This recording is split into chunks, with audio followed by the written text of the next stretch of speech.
하나님의 말씀을 받도록 하겠습니다. 하나님의 말씀은 사도행전 26장입니다. 26장 9절부터 23절까지의 말씀인데요. 자, 다 찾으신 줄 알고 제가 하나님의 말씀을 읽도록 하겠습니다. 나도 나사렛 예수의 이름을 대적하여 많은 일을 행하여 될 줄을 스스로 생각하고 예루살렘에서 이런 일을 행하여 대제사장들에게서 권한을 받아가지고 많은 성도를 옥에 가두며 또 죽일 때에 내가 찬성 투표를 하였고 또 모든 회당에서 여러 번 형벌하여 강제로 모독하는 말을 하게 하고 그들에 대하여 심히 격분하여 외국 성에까지 가서 박해하였고 그 일로 대제사장들의 권한과 위임을 받고 다메섹으로 갔나이다. 왕이여 정오가 되어 길에서 보니 하늘로부터 해보다 더 밝은 빛이 나와 내 동행들을 둘러 비추는지라. 우리가 다 땅에 엎드러짐에 내가 소리를 들으니 히브리 말로 이르되 사울아 사울아 내가 어찌하여 나를 박해하느냐. 가시체를 뒷발질하기가 내게 고생이니라. 내가 대답하되 주님 누구시니까? 주께서 이르시되 나는 네가 박해하는 예수라. 일어나 너의 발로 서라.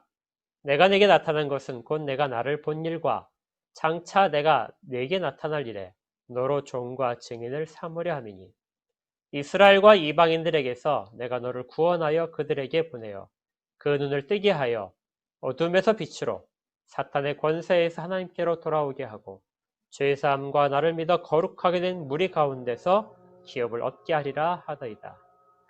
아그리빠 왕이여 그러므로 하늘에서 보이신 것을 내가 거스르지 아니하고 먼저 다메섹과 예루살렘에 있는 사람과 유대 온 땅과 이방인에게까지 회개하고 하나님께로 돌아와서 회개에 합당한 일을 하라 전함으로 유대인들이 성전에서 나를 잡아 죽이고자 했으나 하나님의 도우심을 받아 내가 오늘까지 서서 높고 낮은 사람 앞에서 증언하는 것은 선지자들과 모세가 반드시 되리라고 말한 것밖에 없으니 곧 그리스도가 고난을 받으실 것과 죽은 자 가운데서 먼저 다시 살아나사 이스라엘과 이방인들에게 빛을 전하시리라 함이니이다 하니라. 아멘.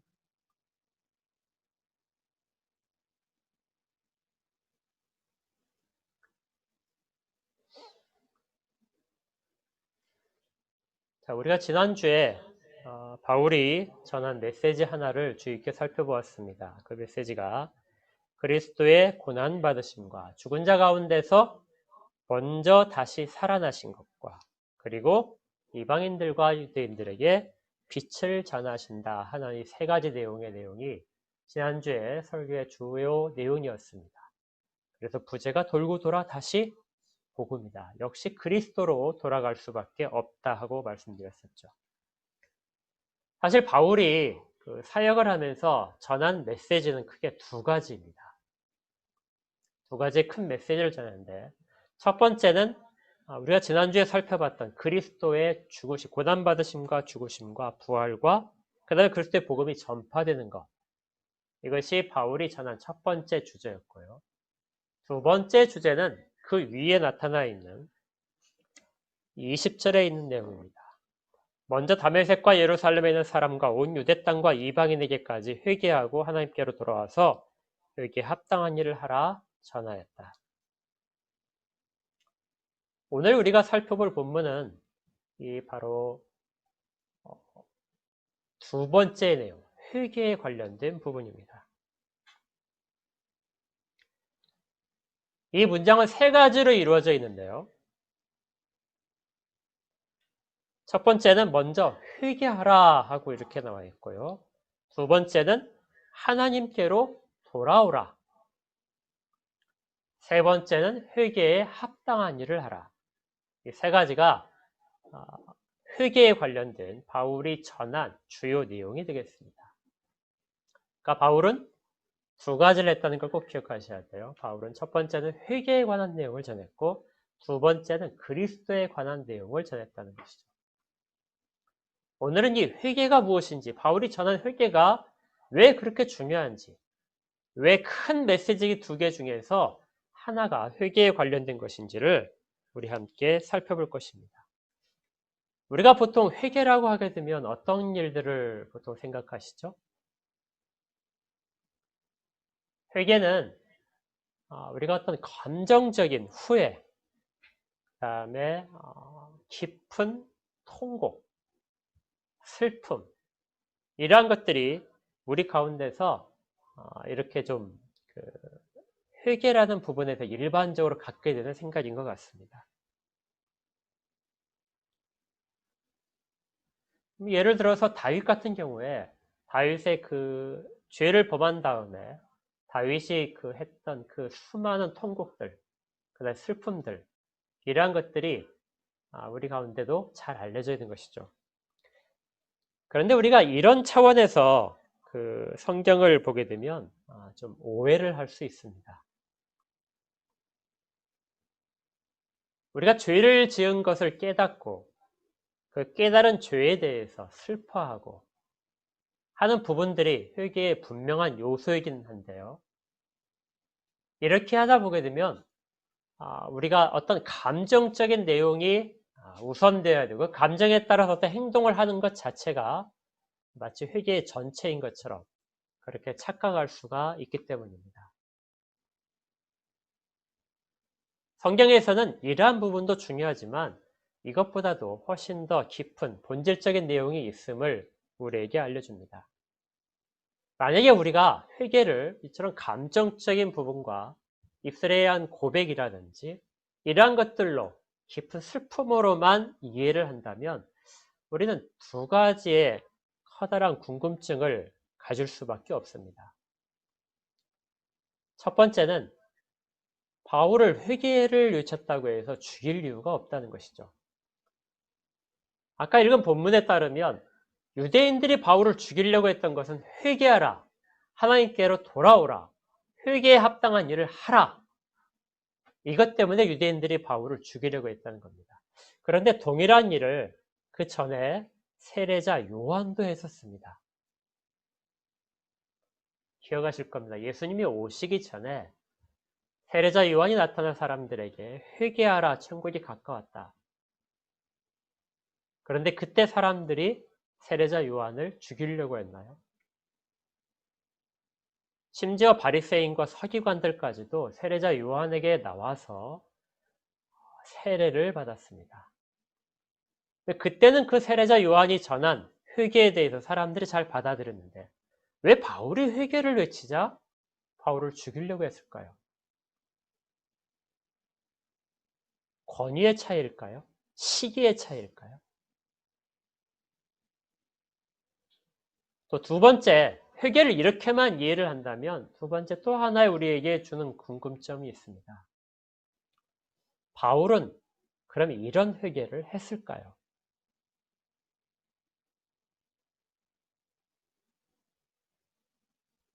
바울은 분명히 우리가 오늘 본문에서 읽은 것처럼 많은 기독교인들을 핍박했습니다. 그리고 심지어 그들을 고문하고 그들이 자기의 신앙을 버리도록 그렇게 강요하기까지도 했습니다.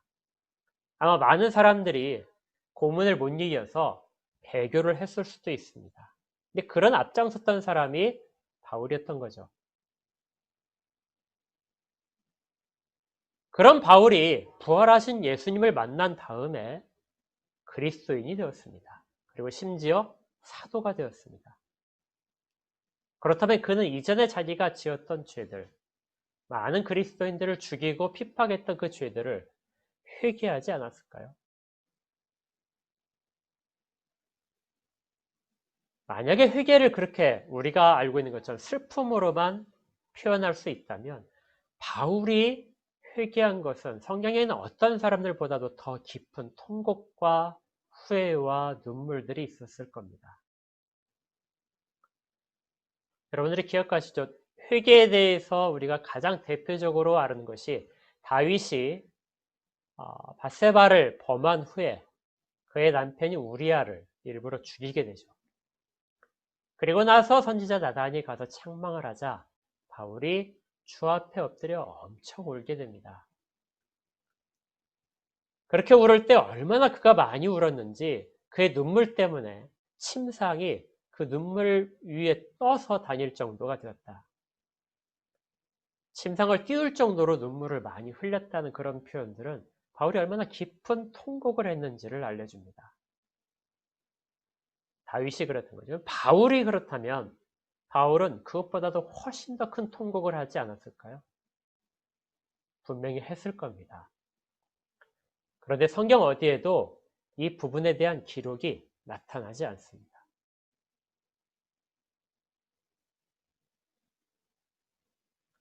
왜 그럴까요?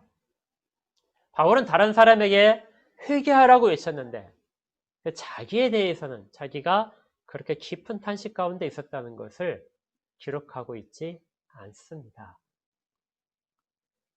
누가가 옆에서 바울을 수행했기 때문에 누가가 기록할 수도 있지만 누가도 역시 그런 일들을 기록하지 않습니다.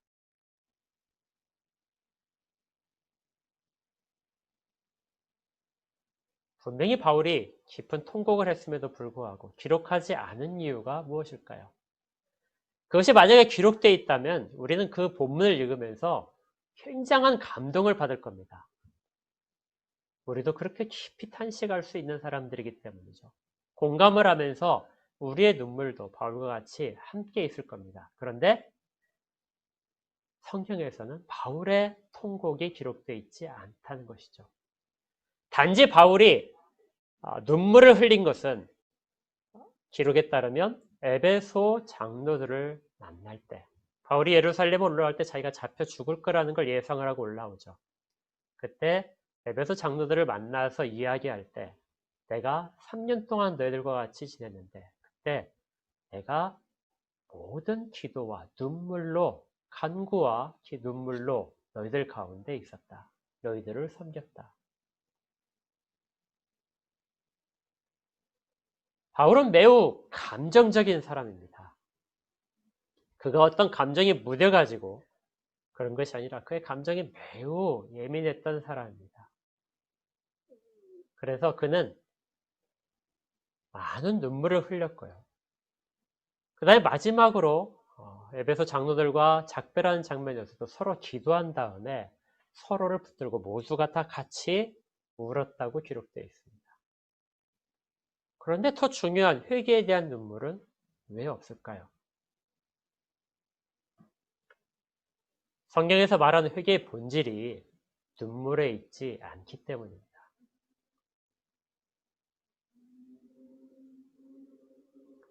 눈물을 흘리고 탄식하고 괴로워하고 그것이 회개의 어떤 중요한 요소이긴 하지만 본질은 아니라는 겁니다. 회개의 더 깊은 본질은 자기에 대한 심판입니다. 칼뱅이 기독교 강요에서 이 부분을 밝히고 있는데요. 회개란 하나님 앞에서 느끼는 슬픔이다. 그러니까 내 감정이 복받쳐서 우러나오는 그런 눈물 어린 슬픔이 아니라 하나님 앞에서의 하나님을 대면하면서 느끼는 슬픔. 이것이 회개라는 것이죠. 그리고 그걸 경험한 사람들은 그 가운데 자기 심판을 하게 된다. 그 죄라는 것이 내게 얼마나 큰 영향을 미치는가를 깨달으면 내가 죄인이구나 하는 그 심판이 시작된다는 것입니다. 그래서 정말의 하나님 앞에서 받을 심판을 내가 미리 경험하는 것, 이것이 회개에 대한 내용입니다. 그래서 성경은 회개를 눈물을 흘린다, 후회한다가 아니라 돌아선다고 이야기하죠. 회개란 무엇이라고요? 돌아서는 것입니다. 지금까지 내가 옳다고 생각했던 생각과 모든 가치관이나 그런 것들로부터 떠나서 내가 떠나온 부분으로 돌아가는 것. 이것이 회개입니다. 자, 그렇다면 어디로 돌아가야 될까요? 돌아갈 곳은 하나님께로 돌아가는 겁니다. 이 하나님께로 하나님을 떠난 사람들이 하나님께로 돌아가는 것이 회개이다. 이 개념을 우리가 아주 깊게 생각을 해야 됩니다. 어떤 분들은 회심과 회개가 다르다 이렇게 말씀하시는 분들이 있어요. 여러분들도 아마 들어보셨을 겁니다. 회심은 믿지 않던 사람이 그리스도를 영접하고 그리스도의 제자가 되어서 살아가기로 결심하는 것이 회심이다.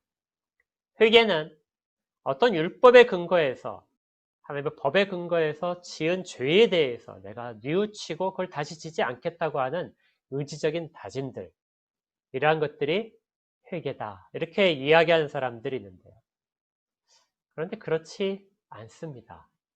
성경에 보게 되면, 여러분들이 한번 성경을 찾아보시면 회심이라는 단어가 전혀 없습니다. 그렇게 번역된 부분이 없다는 것이죠. 단지 유일하게 한글 킹 제임스 버전 성경만 회심이라는 단어가 나오게 됩니다. 일부러 그렇게 구분을 해놓은 것이요, 본래는 회심과 회개가 다르지 않은 것이죠. 왜 그럴까요? 회개라는 것이 본래 하나님을 떠나 있던 사람들이 하나님께로 돌아오는 것이 회개이기 때문에 그렇습니다. 이전에 그가 전혀 주를 믿지 않던 사람이라 할지라도 그 역시 마찬가지로 하나님을 떠나 있던 사람입니다. 그리고 그가 믿는 신자였지만 잠시 동안 주를 떠나서 범죄한 것도 하나님을 떠나 있는 것입니다. 그가 어떤 상태에 이전에 있었던지가 관계가 없고, 현재 그가 자신의 상태를 부인하고 하나님께로 돌아오는 것, 그 상태를 가리키는 말이 회개이기 때문에 그렇죠. 그래서 회개는 우리에게 언제나 요구되는 것입니다. 내가 한 번 회개했다고 해서 나의 회개가 더 이상 필요 없는 것이 아니고, 내가 하나님께로부터 떨어져 있다는, 하나님의 법을 무시하고 떨어져 있고 멀리 갔다는 생각이 들게 되면 주를 향해서 다시 돌아서는 것이 회개이기 때문에 우리는 늘상 회개를 가까이 해야 됩니다. 이건 우리가 죄인이라는 것에 대한 강조도 아니고요, 마땅히 해야 될 부분입니다. 그래서 바울이 회개를 이렇게 강조했던 것이죠. 그런데 그렇다면 아까 그 회개에 관해서 우리가 궁금했던 점 첫 번째가, 왜 세례자 요한이 이 회개를 선포할 때는 사람들이 다 호응을 했는데 왜 바울이 회개를 선포할 때는 그러지 않았을까요? 바울이 26장에 아그리빠 왕의 앞에서만 그렇게 이야기한 것이 아니고요, 바울은 언제나 이 이야기를 했었습니다. 사도행전 20장 21절 보시면요, 화면에 나올 텐데, 유대인과 헬라인들에게 하나님께 대한 회개와 우리 주 예수 그리스도에 대한 믿음을 증언한 것이다. 바울이 유대인들 앞에서, 성전 밖에서 유대인들에게 이야기할 때 이 두 가지 점, 회개와 그리스도에 대한 믿음을 강조했던 것입니다. 그러자 그들이 돌을 들어 치려 했습니다. 왜 바울을 죽이려 했을까요? 회개가 그렇게 나쁜 내용이었을까요? 이 회개에 대해서 우리가 가장 잘 알고 있는 성경 구절이 있습니다. 아마 온 성경 중에서 이 구절보다 더 회개에 대해서 잘 이야기하고 있는 구절은 없을 것입니다. 아까 여러분들 그 누가복음 찾아보자고 했었죠? 누가복음 15장을 보겠습니다.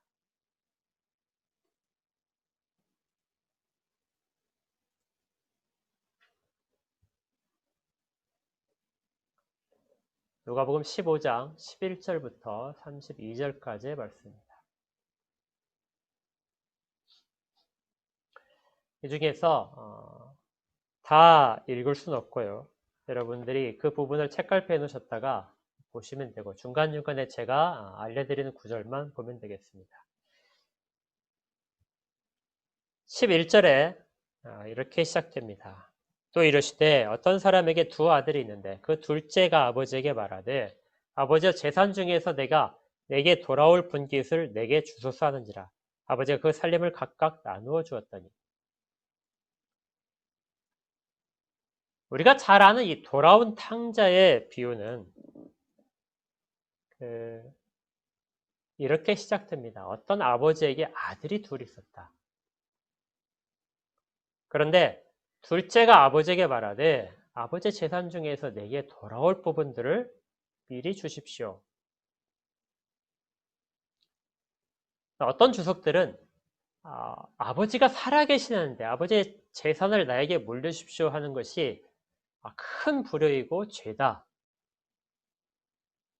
그래서 이 둘째 아들은 아버지에게 큰 죄를 지었다 이렇게 보통 이야기를 하는데요. 그런데 뒷부분을 보니까 아버지가 이 자식에게 큰 죄를 지는데 꾸짖지 않아요. 그냥 재산을 줍니다. 큰 죄기 때문에 절대 줄 수 없다. 네가 죄를 짓는 걸 내가 방조할 수 없다 하면서 안 주면 좋을 텐데 자식이 달라니까 주었어요. 그래서 어떤 그 학자들은 당시에는 자식이 부모가 살아있을 때 내게 그 재산에 대한 분배를 미리 해주십시오 하고 요청하기도 했다고 합니다. 대신 자기가 그걸 가지고 가서 어떤 일을 하거나 예를 들어 양을 물려받았는데 자기 몫으로 물려받았는데 예를 들어 형은 집을 물려주고 그 양은 재개하십시오. 전 유산의 3분의 1이 자기 걸 테니까 2배가 장남 것일 테니까 3분의 1을 내게 돌려주면 내가 가서 그 일들을 하겠습니다 하고 이렇게 이제 사용하겠다고 아버지한테 제안을 해서 그걸 가지고 장사도 할 수 있고 사업도 할 수 있었다고 합니다. 그런데 문제는 그 재산은 자기 것이 아닙니다. 아버지가 살아있을 동안은 여전히 아버지의 소유물인 것이죠. 나중에 이 둘째 아들이 다 탕진하고 돌아왔을 때 그때 형이 했던 말이 있습니다.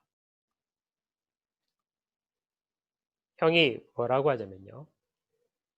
이 동생이 가서 창기들과 아버지의 재산을 허비했다.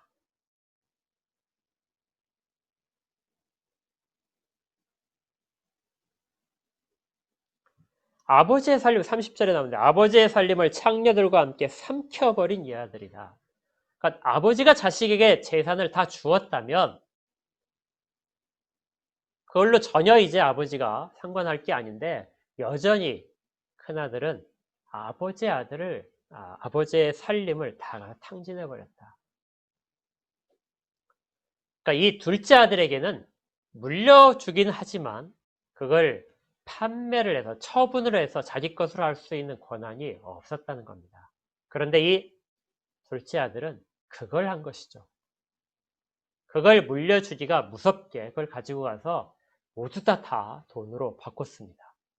그리고 집을 나가버렸습니다. 그 둘째 아들이 집을 나가서 어디로 갔느냐? 13절에 재물을 다 모아가지고 먼 나라로 갔습니다. 먼 나라로 갔다는 것은 이 아버지로부터 떠나고 싶었던 것이죠. 사실 이 둘째 아들이 이해가 안 되는 것은 아닙니다. 아버지가 좀 완고했을 수 있어요. 그리고 형과의 사이도 그렇게 좋지 않을 수 있습니다. 또 둘째들이 보통 다 독립심이 훨씬 더 강하죠. 그래서 집을 나가겠다고 생각을 했는데 먼 나라로 갔습니다. 그러니까 이전에 자기의 모든 삶으로부터 떠나겠다는 것이었죠. 그리고 거기서 그는 허랑방탕하게 지냈습니다. 이 말은 유대인으로서 아버지 집에서 있으면서 지켜야 될 모든 것들을 다 부인을 한 것입니다. 안식일을 지킬 필요도 없고요. 율법 조항도 지킬 필요도 없습니다. 하나님 말씀에 대해서 생각할 필요도 없습니다.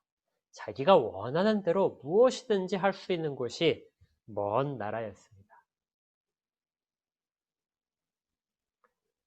그런데 이렇게 하다 보니까 재물이 조금씩 사라져서 어느덧 다 사라졌습니다. 그래도 그는 그곳에서 지낼 수 있었습니다.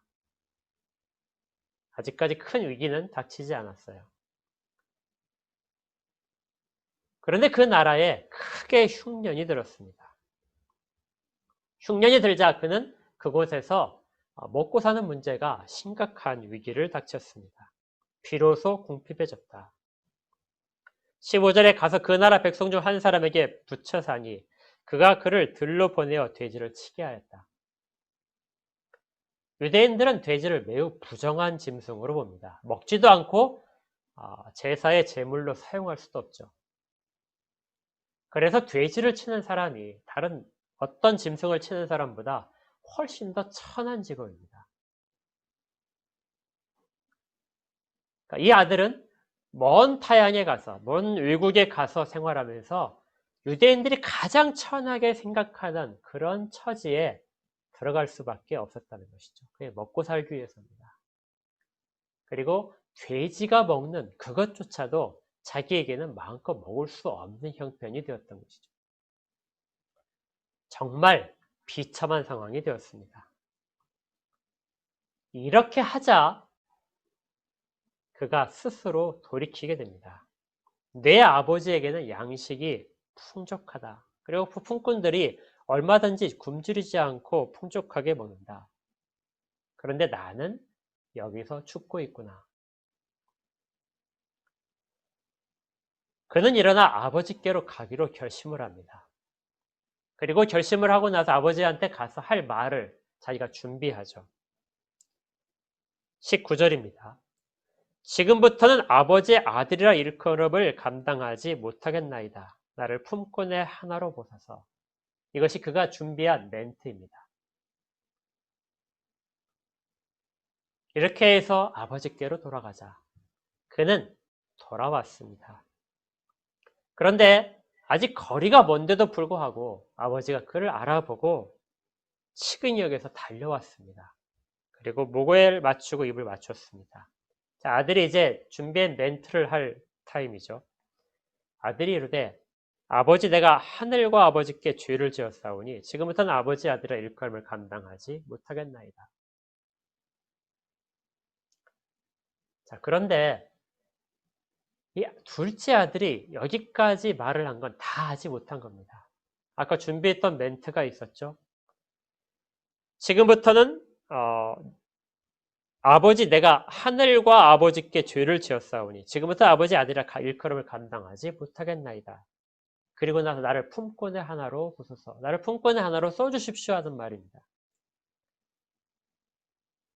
그런데 이 말을 하기도 전에 중간에 아버지가 아버지 아들이라 일컬음을 감당치 못합니다 하고 이야기하자 아버지가 종들에게 이르되 제일 좋은 옷을 내어주고 입히고 또 손에 가락지를 끼우고 발에 신을 신겨라. 아들로서 다시 받아들이는 모습입니다. 이 비유는 가장 중심적인 메시지가 뭐냐면요. 바로 회개입니다.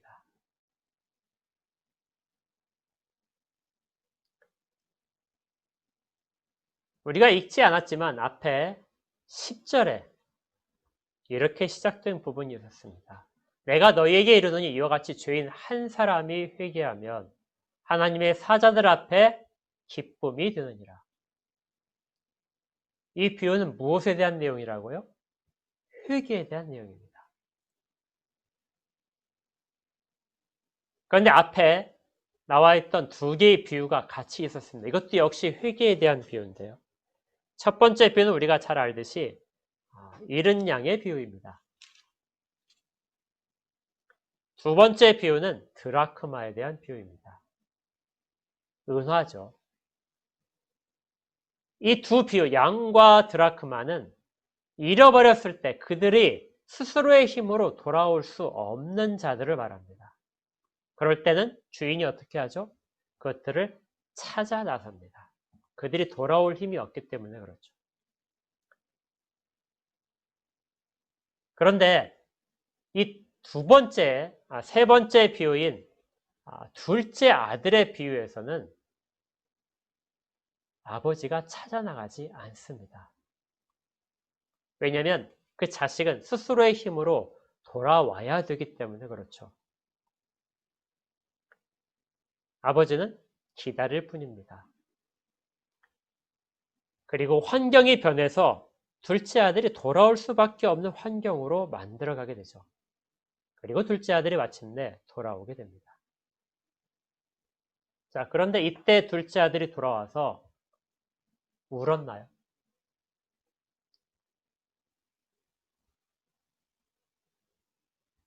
둘째 아들이 아버지 앞에서 정말 돌아왔다면 우리 같은 생각에는 회개를 하기 위해서는 엄청 울었겠죠.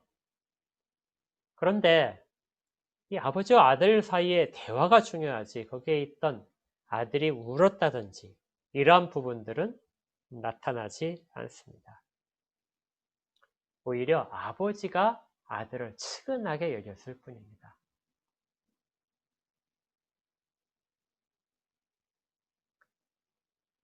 이 회개의 비유에서 주님께서 말씀하시는 회개에 대한 가장 중요한 것은 그가 돌아서는 것이다. 어디로요? 아버지의 집으로. 그래서 아까 우리가 읽었던 본문에서 사도행전 26장 20절에서 바울이 외쳤던 내용입니다. 회개하고 어떻게 하라고요? 하나님께로 돌아와라. 하나님께로 돌아오지 않고 자기의 지금 현재 처지를 부인하고 후회를 한다고 해서 그걸 회개라고 할 수 없습니다. 아무리 눈물을 많이 흘려도 회개라고 할 수 없습니다. 그는 아버지께로 돌아와야 됩니다. 이것이 회개에서 연속되는 내용이죠. 우리가 일반적으로 죄를 짓게 되면 어떤 그 태도를 가지냐면요.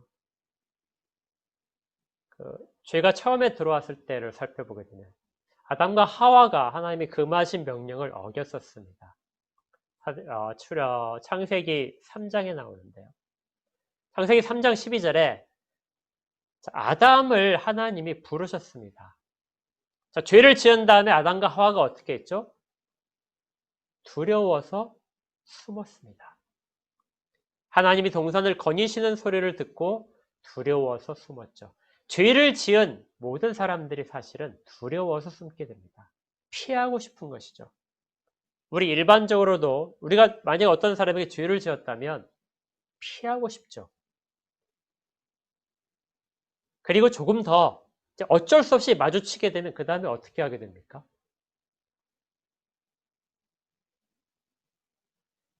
어쩔 수 없이 마주치면 변명을 하죠. 그리고 때로는 내가 절대 그러지 않았다 하고 부인을 합니다. 그리고 오히려 더 뻔뻔한 사람들은 역곡을 취하죠. 자, 그렇다면 최초의 범죄 후에 사람이 하나님 앞에 보인 모습은 어떨까요? 사람 사이에서는 그럴 수 있지만 사람이 하나님 앞에 죄를 지었을 때 사람은 하나님 앞에 어떤 모습을 보일까요? 아담이 그걸 잘 보여줍니다. 하나님이 첫 번째 아담에게 물으셨어요. 네가 왜 그걸 내 명령을 어겼느냐? 그러자 아담이 이르되 하나님이 주셔서 나와 함께 있게 하신 여자 그가 그 나무 열매를 내게 주므로 내가 먹었나이다. 무슨 내용이죠? 내가 잘못한 것이 아니고 여자가 나한테 줬습니다. 변명을 하고 있는 것이죠. 그런데 그 여자는 정말 앞에는 담아서는 안 될 내용을 또 담고 있습니다. 하나님이 주셔서 나와 함께 하도록 만드신 여자, 그 여자가 내게 줬습니다. 내가 지금 죄를 지은 것이 누구에서부터 원인이 있다고요? 하나님에게 원인이 있습니다. 하나님이 여자에게 그것을, 여자를 나에게 주시지 않았다면 내가 이렇게 했을 리가 없죠. 그 여자가 준 걸 나는 먹은 것밖에 없습니다. 하와는 어떻게 했죠? 뱀이 꾀해서 먹었습니다. 뱀은 하나님이 창조하신 거잖아요. 결국 모든 것들은 하나님이 하셨기 때문에 이런 상황이 된 겁니다. 하고 이야기를 하게 됩니다. 이렇게 변명을 하는 자들은 하나님 앞에서 변명을 하게 되면 하나님께 돌아올 수가 없습니다. 그런데 이 둘째 아들은 돌아오게 됩니다. 이것이 주께서 택한 자들, 주께서 자녀라고 처음부터 정하신 자들의 모습인 것이죠. 아무리 힘들어도 돌아오지 않게 됩니다. 자, 그렇다면 이런 질문이 또 하나 들어올 수 있죠. 너무 좀 이기적이지 않은가? 자기 마음대로 마음껏 즐기고 나서 굶어 죽게 생기니까 아버지한테 돌아오면은 그건 너무 이기적인 사람 아닌가? 만약에 이 둘째 아들이 돌아와서 아버지 집에서 있다가 또 어느 순간에 재산을 조금씩 모았다가 또 돈이 되게 되면 다시 집을 나갔다면 이 아들이 그러면 회개하고 돌아온 것일까요? 절대 아니죠. 회개는 단순히 후회하고 자기 의지적으로 고백해서 죄를 고백하는 것뿐만이 아니라 아버지께로 돌아오고 하나님께로 돌아오고 그 다음에 회개에 합당한 일을 해야만 그것이 진정한 회개가 됩니다. 회개에 합당한 일, 그 아버지 집에서 자기가 이제 회복된 것을 가지고 기쁨으로 또 헌신적으로 아버지와 집안을 섬기는 것, 이것이 그 둘째 아들이 해야 될 일인 것이죠. 그래서 성경에서 우리가 보게 되는 내용 중에 이 아버지 앞에서 하는 내용이 나타나게 됩니다. 유대인과 헬라인들에게 하나님께 대한 회개와 우리 주 예수 그리스도에 대한 믿음을 증언한 것이다. 20장 21절은 이렇게 문장을 이야기했고요. 사도행전 26장 20절에서는 유대 온 땅과 이방인에까지 회개하고 하나님께로 돌아와서 회개에 합당한 일을 하라 전했다. 회개에 합당한 일이 무엇일까요? 어떤 사람들에게 너그러워지는 걸까요? 사랑이 더 많아지는 걸까요? 아니면 구제를 더 많이 하는 것입니까?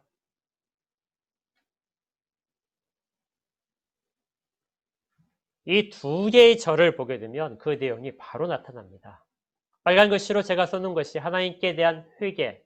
이것은 사도행전 26장의 표현대로 따지면 회개하고 하나님께로 돌아와라. 이 말과 같습니다. 그리고 뒤에는 내용이죠. 회개에 합당한 일을 하라. 이것이 사도행전 20장에서는 우리 주 예수 그리스도에 대한 믿음입니다.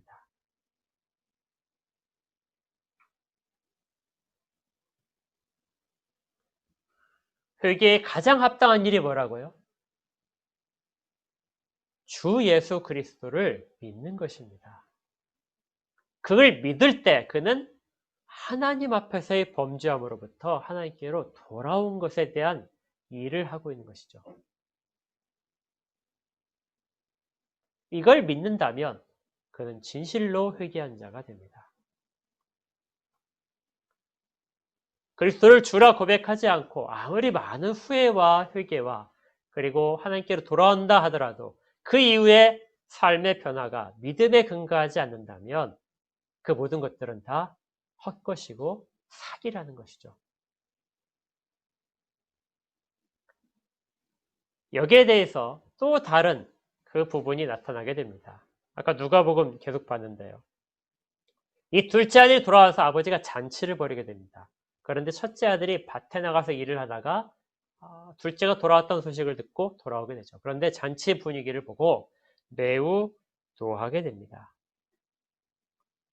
28절에 그가 노하여 들어가고자 하지 아니하였다.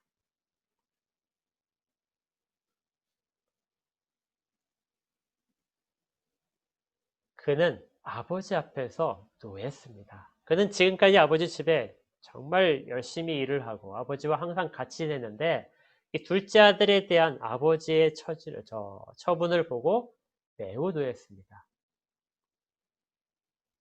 어떻게 그렇게 받아줄 수 있습니까?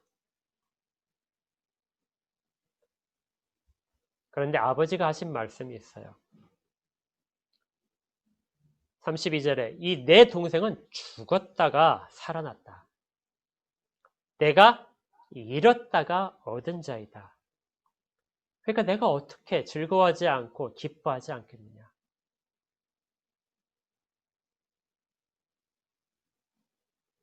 다시 받아들이는 것은 죽었다가 살아온 것이기 때문에 그를 받아들여주고 그를 다시금 아들로 삼는 것입니다.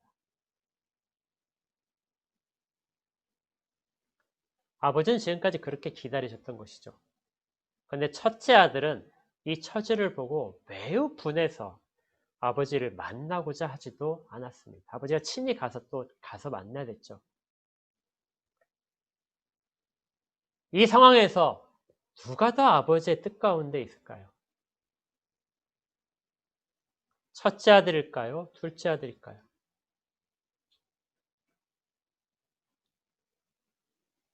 이 상황은 둘째 아들이 아버지의 뜻 가운데서 가장 가까이 있게 됩니다. 첫째 아들은 아버지의 모든 것들을 사실은 물려받았습니다. 이미 둘째가 재산을 분배받을 때 첫째도 물려받았어요. 12절에 둘째가 이렇게 이야기했을 때 아버지가 그 살림을 각각 나누어 주었다. 그러니까 첫째도 자기의 재산을 다 받았습니다. 받았지만 그는 여전히 그 부분에 대해서 누리지를 못하고 있다는 상황이었죠. 아버지를 잘 모르고 있었습니다. 왜 내게는 잔치를 베풀어 주지 않습니까?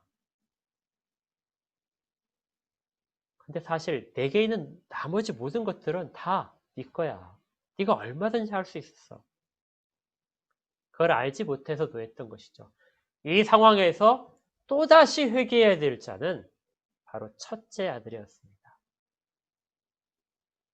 그래서 주님이 말씀하실 때 이 비유 자체는 바리새인과 서기관들에게 죄인이 회개하는 것에 대한 내용을 전하시면서 바리새인과 서기관 너희들도 회개해야 된다 하고 말씀을 하신 것이죠. 그래서 이런 이중적인 회개가 그 가운데 있었던 것입니다. 그리고 그 가운데 결국 담아내시는 것은 나를 믿어야 되는 것. 주 예수 그리스도를 믿는 것이 바로 그 회개에 합당한 일이라는 것입니다. 자, 왜 세례자 요한이 회개를 말했을 때는 사람들이 그렇게 받아들였다가 바울이 말하니까 왜 바울을 죽이려고 했다는 거. 이제 답을 아시겠죠. 바울은 회개가 예수께 돌아오는 것이라고 이야기했기 때문에 그렇습니다. 그리고 예수를 믿어야만 너희가 진심으로 회개한 것이다. 예수를 인정하지 않는 유대인들에게는 죽여야 될 일이 됐던 것이죠. 이것이 바울이 한 모든 일생을 거쳐서 했던 중요한 메시지였습니다. 바울은 그러면 눈물을 흘리지 않아도, 바울이 통곡을 하지 않아도, 그것이 기록되지 않아도 그의 삶 속에서 바울이 얼마나 깊은 회개를 했는지를 우리가 발견하게 됩니다. 바울이 어떻게 했다고 그랬죠?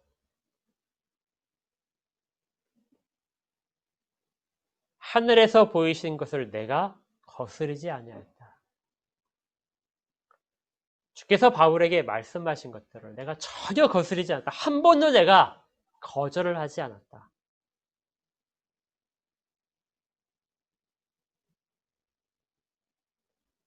그리고 모든 곳에서 내가 그 메시지를 전했다. 22절에는 하나님의 도우심을 받아 내가 오늘까지, 시기적으로 오늘까지 내가 계속해서 그 내용을 증언하고 있다.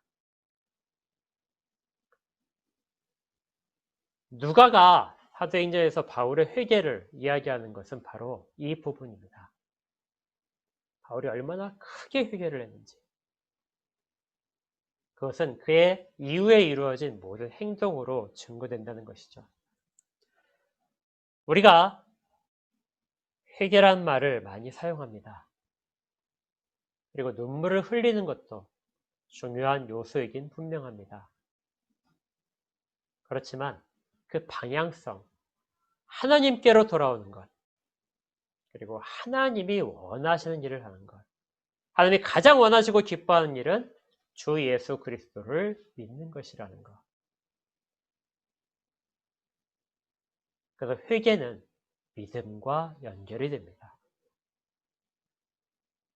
이 일들을 주님이 친히 주장하고 계십니다.